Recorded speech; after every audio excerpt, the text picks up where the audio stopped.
Okay, so we're doing when we're learning a hold on, so it froze up here a second.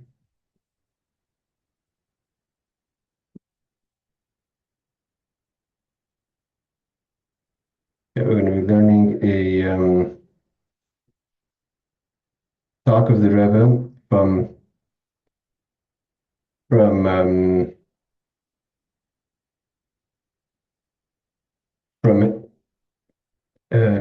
Chai Elul Yud.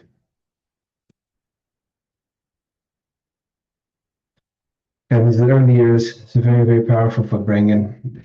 So it's a Sicha from Chai Elul Yud 1950. The Rebbe is again 6 months before the Rebbe officially accepts leadership. Oidis Chai Elul, to go to Chai Elul, Kosuk Foigdish Baruch Yad. My father writes again. Chai Elul was the birthdays of the Baal Shem Tov and the Alter Rebbe, both on the same day, the 18th of El. Shiyem Heiledis Shel Mereno Baal Shem Tov Admar Zaken. Chai El, the 18th of El, is the birthdays of our teacher, the Baal Shem Tov and the Alter Rebbe. B'Alpi Yidur is known, Shebiyem Heiledas Shaladim, on the day of a person's birthday, Mazali Goiver, the person's mazel is strong. It's a famous idea. That person's mazel is strong on the day of their birthday, the day they were born. The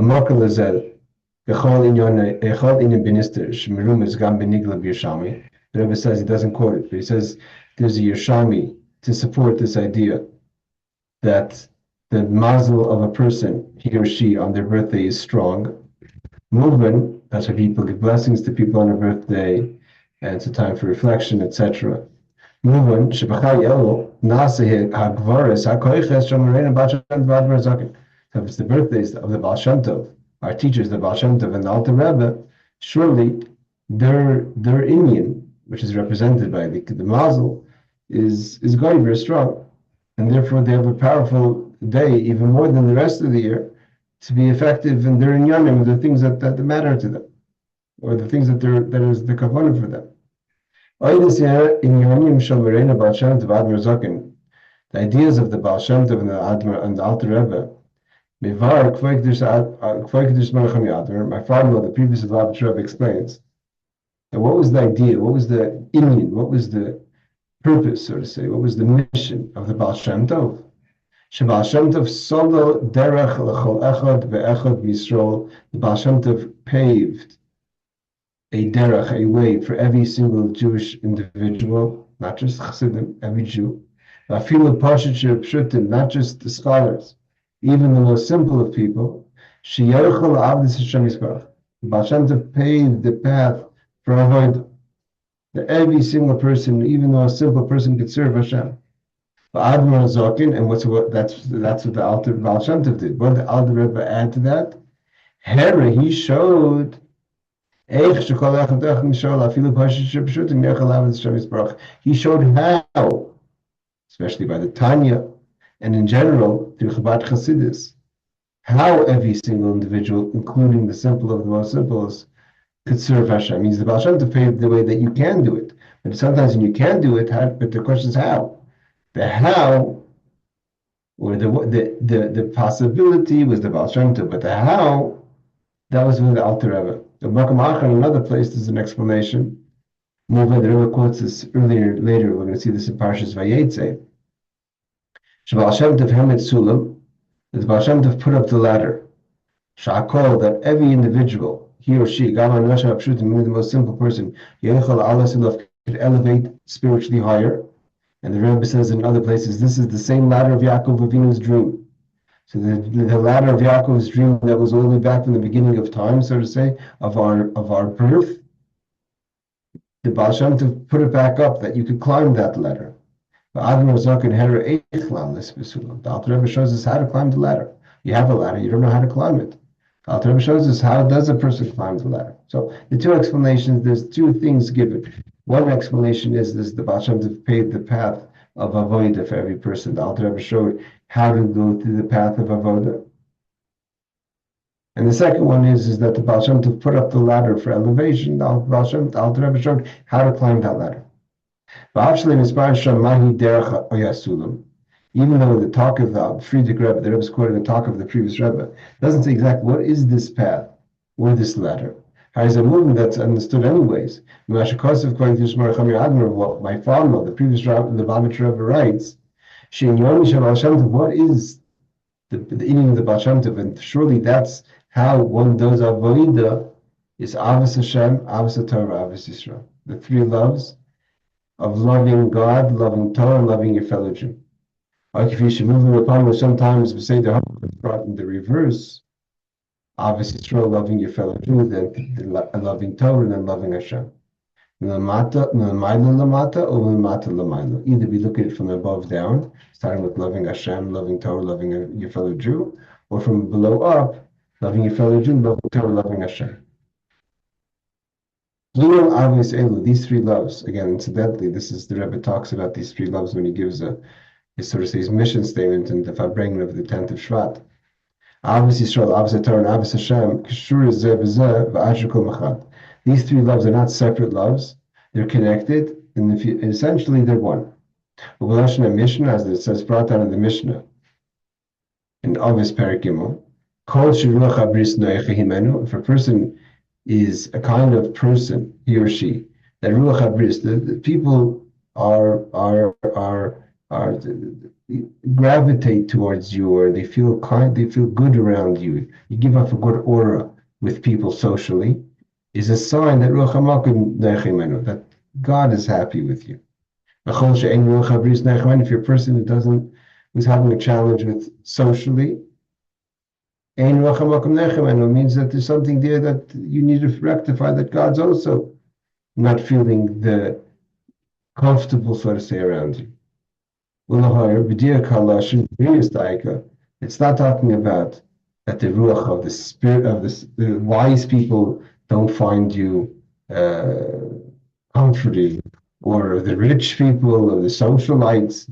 The language is the bris. The bris is why does he call it the ruach of the bris, which is important? It's important to extinguish a point that the Rebbe is making, is that a person may think, well, if I'm not liked by the important people, maybe that means God doesn't like me. The tell is on the bris, the simple person. How does the simple person approach you? If you have a good common language with the simple person, like the Baal Shem Tov did, you have a good common relationship with the simple person. Maybe it doesn't show itself as much with the scholars or the wealthy people or the socialites, but that's a good tell to know that God is with those people as well, because God likes simple people. As the Alter Rebbe writes in Tanya chapter 32, what does the rabbis mean when they say Oives Abris, love Abrius? Abris means a creation. Bring them closer to the Torah. Even though if this person is very far from God and His Torah, the only compliment, the only thing you could describe them is they have achieved nothing besides just being a creation of God. Though they have no other unique characteristics or qualities or achievements besides being a creation of Hashem. As the Gemara teaches us, Rebbe met a person that he was very ugly, obviously more ugly inside than outside. He says, oh, how ugly is this person? So the person says, you don't like me? You find me ugly? To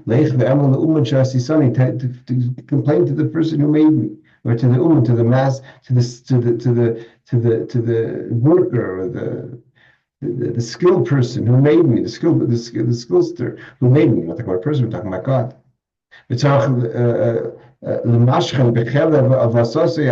Alter Rebbe continues that even a person that's only quality is that they're a creation of God, a Jewish person, is you have to bring them even with the ropes, tie them in with the ropes of love, the Kavod and Torah of Avodas Hashem, to bring them close to Torah and service of God. So to over here, that even if we're just a common person, that they're only just a creation. It says, if a person has a good relationship, and people that are the simple people find you pleasing and pleasant, it's a sign God finds you pleasant as well. But if the simple person doesn't find you pleasant, is a sign that Ein Ruach HaMakom Lechem, and therefore the Baal Shem Tov's whole idea was the love of the Pashto Yid, of a simple person. This is understood. Shekasher Chaser Ba'Ahavas Yisrael. If you're a person who's lacking in love of your fellow Jew, Ein Ruach HaBris Nechem, and people don't find you pleasant, you're not a loving person. Then it's not that the God doesn't. It's not only that God dislikes you, doesn't find you pleasant, because why don't you have Ahavas Yisrael? You don't even have Ahavas Hashem and Ahavas HaTorah.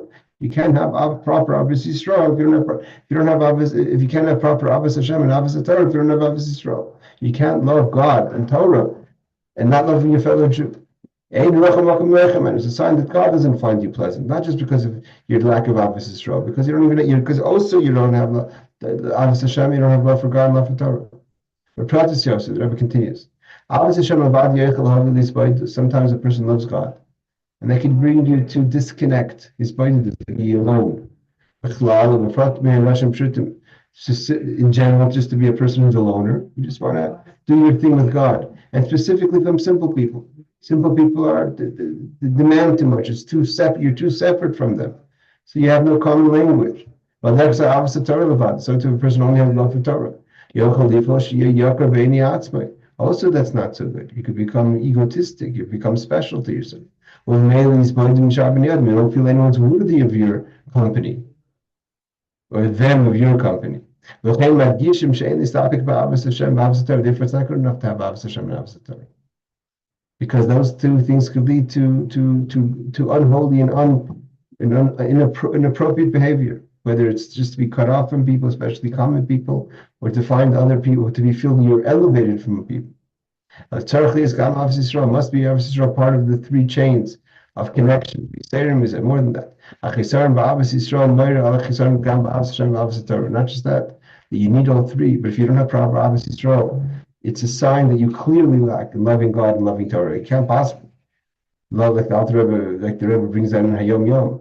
You love what the person you love loves. God, you love God, and God loves a Jewish person. Ahavas Yisrael, when they send us chizuk ba'Ahavas HaTorah, upay ela she'Ahavas Hashem ti'amitis. When you have proper Ahavas Yisrael, it strengthens your love for Torah, and it affects that your Ahavas Hashem, your love for God, is true. Ahavas Hashem ba'Ahavas HaTorah meivim l'dei Ahavas Yisrael. And if you had real love for God and real love for Torah, then surely you would have love for your fellow Jew. So therefore, the Rebbe says that what is you want to know what the path of the Baal Shem Tov is? That he paved the path for every person. It's based on the rules of the three loves: Ahavas Hashem, Ahavas HaTorah, and Ahavas Yisrael, or the way you go the other way around. So comes Chai Elul, and the mission statement and the idea, the avoda of the Baal Shem Tov was the three loves. Is even if throughout the year you were lacking in one of these three loves, or all or part, and their interaction, their connection between each other. Chai Elul comes at the month of Elul, the 18th of Elul, the birthdays of our teachers, the Baal Shem Tov and the Alter Rebbe. That's their day, and the strength of what matters to them. And in this case, it's talking about Ahavas Hashem, Ahavas HaTorah, and Ahavas Yisrael. Love of God, love of Torah, love of your fellow Jew. Therefore you could draw energy. If you couldn't have, if for some reason you were lacking in one of the three loves, or all of the three loves, it comes the day of the Baal Shem Tov's birthday. Surely it's a time to draw energy, and as soon as it gives you empowerment. And the Ahavas HaShaychas is to have the three loves and that they're connected to each other. Where Parshas the Rebbe says, to put it simple, Shenasis ha'akara b'moyach. You have to recognize in your brain, and in feeling it in your heart. It's not possible to divide between loving your fellow Ahavas Yisrael, Ahavas HaTorah, and Ahavas Hashem, loving your fellow Jew, loving Torah, loving God. Because they're one, just like the Jewish people in general, Torah and HaKadosh Baruch Hu are one. So to the Ahavas Yisrael, Ahavas Hashem, and Ahavas HaTorah has to be one. That's number uno. That's the first Sicha. The Rebbe continues. In Yom Shal Yud Beis Yomim Chai Elul Ad Rosh Hashanah, we know that there's 12 days from the 18th of Elul to Rosh Hashanah. You count the 18th, 18, 19, 20, 21, 22, 23, 24, 25, 26, 27, 28, 29. Elul only has 29 days. So the last 18 days, last 12 days, starting from Chai Elul, including Chai Elul, is 12 days left to Rosh Hashanah. And there's a significance to this statement. My father explains, you take advantage. And each one of these 12 days, you take each one of the days, starting from Chayel. Chayel is the day you think about primarily, how did we do in the month of Tishrei? Because the 12 months correspond to the last 12 days of the year. And in the 19th of Elul, you think about, you concentrate on the general cheshbon and nefesh of how you're doing, but you focus specifically on our cheshbon. And the 20th is on Kislev, 21st is on Tevis, etc. Later it's brought down that the same thing that Arizal says, the same thing applies to the 7 days between Rosh Hashanah and Yom Kippur, because if you don't count Rosh Hashanah and Yom Kippur, in the Seres Yimei there's really 7 days in between. That's a discussion itself. Why is it called 10 days between Rosh Hashanah and Yom Kippur? It's explained in the Maimarim. But over here, the point is there's 7 days from the 3rd through the 10th to the 9th. So you count 3, 4, 5, 6, 7, 8. If you count 3, 4, 5, 6, 7, 8, 9. So those are the 7 days of the week. So that's when you're supposed to make a cheshbon nefesh. How was your Sunday? How was your Monday? How was your Tuesday, etc. So we have to start the first day of the cheshbon. You have to make an evaluation specifically on the 18th of Elul.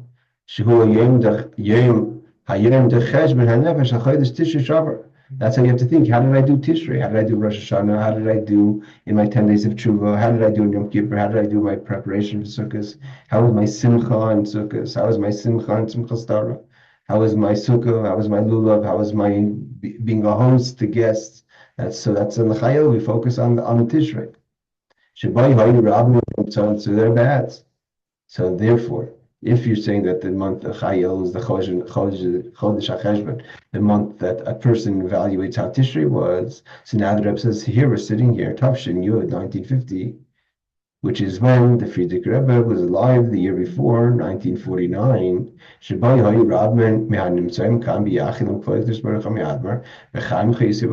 We spent Tishrei with the Rebbe. Again, this is again, we're talking heavy hiskashrus sichas. The one for Chai Elul is particularly hiskashrus. Means our connection, our undivided and uncompromising connection, and giving ourselves over to the Rebbe. This is what these early sichas are about. One of them. So here he says that in Chodesh Elul of the year before, means that the year Tafshin Yud, which was the end of 49. The Rebbe himself has to make an evaluation. How did the Rebbe, as a Rebbe, to his obligation to Chassidim, how did he do to his obligation to Chassidim? And the Rebbe explains that. I mean, these are broad words. That the Rebbe has to make a cheshbon nefesh. The Rebbe has to see, how did I perform as a Rebbe to Chassid from the month of Tishrei? The Rebbe says, last year we were with the Rebbe. And the same thing applies every year. It applies even to this year. The Rebbe says that when it comes to Tishrei, he has to give brachas every year to everyone. How did the Rebbe's brachas do for us? And the Rebbe has to make that evaluation. The Rebbe starts, there are those. The Rebbe scared. There may be all the guarantees and assurances and brachas that they got from the Rebbe the year before and every year. So while he was alive, he had an obligation. Once he passed away, Meisim Chavshi is the concept. Once he passes away, he's free. He's free from his obligations. Like a person's free from mitzvahs. That's only about normal people, regular people. That doesn't apply to every person. The Rebbe quotes this many times in the early years. It's brought down that the righteous person, he or she who's considered alive, even in their death. They don't go through that transition where I told it to you when I was alive. I have no obligation now. I'm a free person now. I passed away. Things have changed. No, tzaddik doesn't work like that. They're not like regular people who pass away. The regular person has been liberated, so to say, been free of their obligations. And the Gala even after tzaddik passes away, especially if he has an obligation to a specific chassid, specifically if he has an obligation for a specific bracha, he has all the obligations to the chassid as he had before. Powerful words. Well, Pisa is the bar. Based on this, we can explain. The Talmud teaches that after Rabbeinu Kodesh, the author of the Mishnah, Rabbi Yehuda Nasi, from the house of Hillel, he literally would come to his house even after he passed away. The whole Erev Shabbos, every Friday night, the Kiddush Hayom, and he would make Kiddush for his family until one of the servants talked about it and he stopped coming. He would make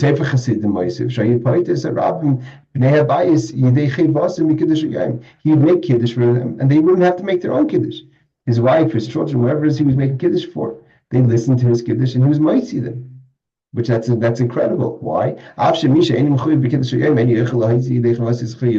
halacha says if someone doesn't have, a woman can't make a Kiddush for a man.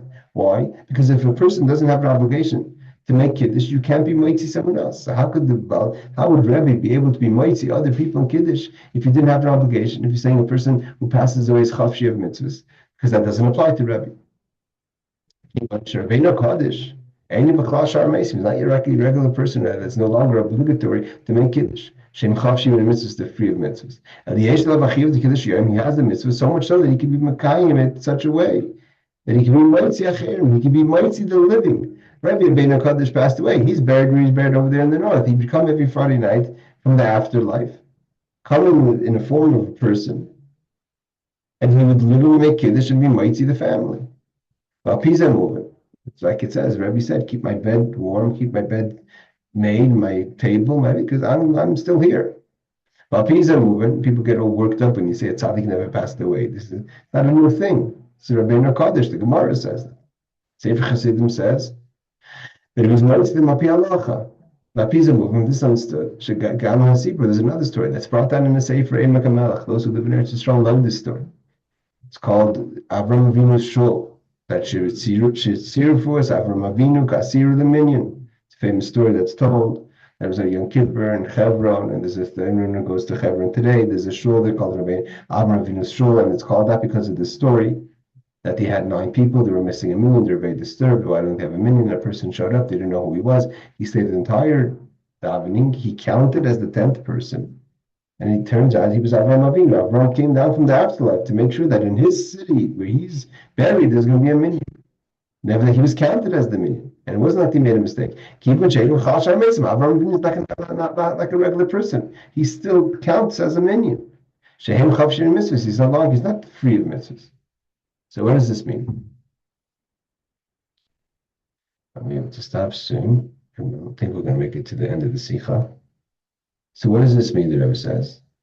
The idea is, when it comes to the general soul, like a Rebbe, specifically Rebbe, that what was their whole purpose in this world while they were alive? They gave themselves totally over for their students, those who were connected to them, who call Yisrael for the whole Jewish people. Ain't shum but studies you can't make, if that's the whole existence was, to be there for Chassidim and for Mikasharim and for Klal Yisrael. That's the Rebbe calls it sibbat studies. There can't be any side happening like the passing of a tzaddik. Shetuchel freedom could separate from that connection. Minyan Mekin, which is their primary purpose. The primary purpose of a Rebbe is take care of Chassidim. A sibbat study, something will happen, passing away, that can't get in the way of the primary obligation of a Rebbe to take care of Chassidim. And therefore, there's no such thing as the Rebbe is not obligated anymore to keep the brachas going. Like the Alter Rebbe in Tanya, tzaddik is still with his flock. That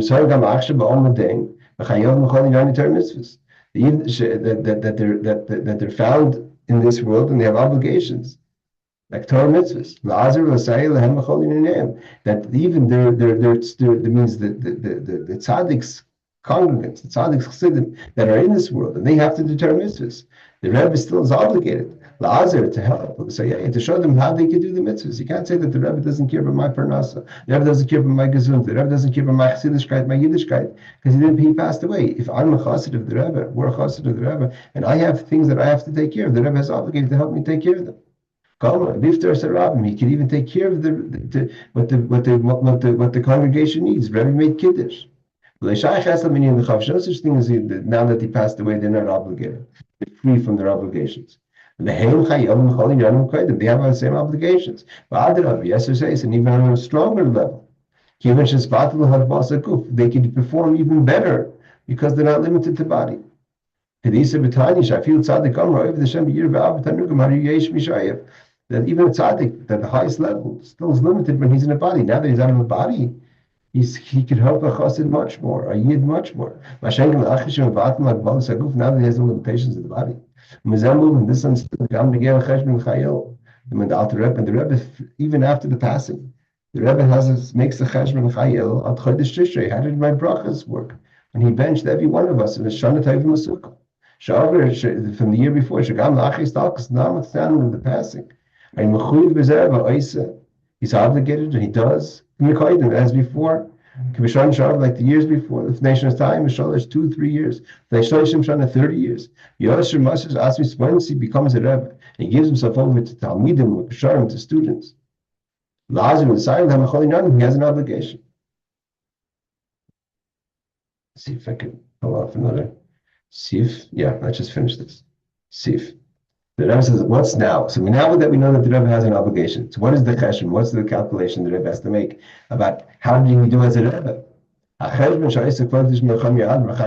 the evaluation that the Rebbe makes about himself on the 18th of Elul, Chodesh Tishrei, and that's connected specifically to the month of Tishrei. Like we said, every one of the 18 days corresponds to another month. So the first of the 18 days is the month of Tishrei.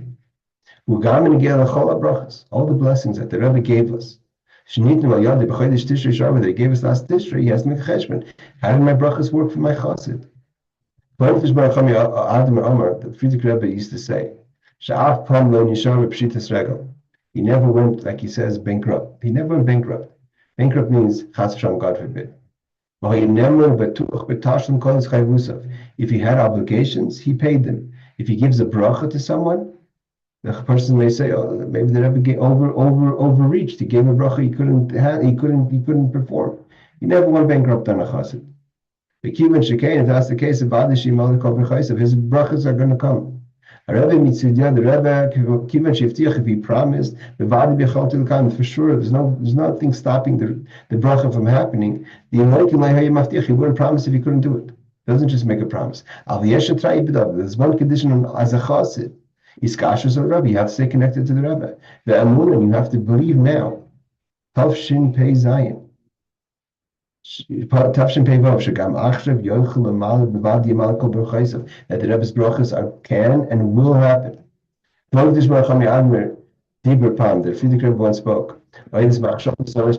it mean to have bad thoughts or foreign thoughts when you daven?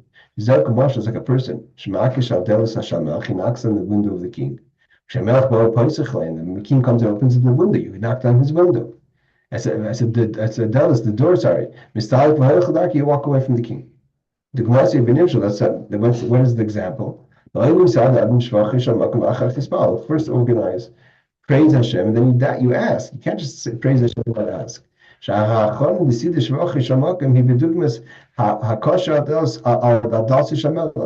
Like as we learned in today's Torah, you make all the achanos for davening. It's like knocking on the king's door. But Tefillah atzma here, eis ratzin shemach b'seches das. When you daven, the king opens the door. When you're not thinking properly davening, I was like, because if you knocked on the door, you went to the mikveh, you gave tzedakah, and you walked away. The king opened the door to give you what you want, what you asked him for. So the Rebbe says, we all went to the mikveh, like we learned this morning. That's one of the 3 achanos, going to the mikveh. We're singing by Fabrengen and Chai Elul. That's what the Rebbe wants, the Fabrengen Chai Elul. When the Rebbe's shul is it's like we're knocking on the Rebbe's door. Don't get up and walk away. You knock on the Rebbe's door, let the Rebbe give you a bracha. On the contrary, take advantage of the opportunity. Stay even stronger connected. How? And how do you get connected? Studying his Torah, to imagine and to visualize his image. That's why we look at pictures of the Rebbe. We have hanging pictures of the Rebbe. Watch videos of the Rebbe. Call whoever saw the Rebbe. Yitzhak la'atzmei sur spanav. We should try to picture his face as you saw him. Mikol shekir mekabchan mimashkas Gemara. The Gemara tells us, Shrabeinu Hakadosh our Rebbe Amr had the machtedar mechavre the chazis le'Meir mi'achra v'ila chazis mikamei. Rebbe says that what made him so, gave him an advantage, that he saw the back of Meir. Had I seen his face, I'd even be better off. So if you've seen the Rebbe's face, how could you not visualize that?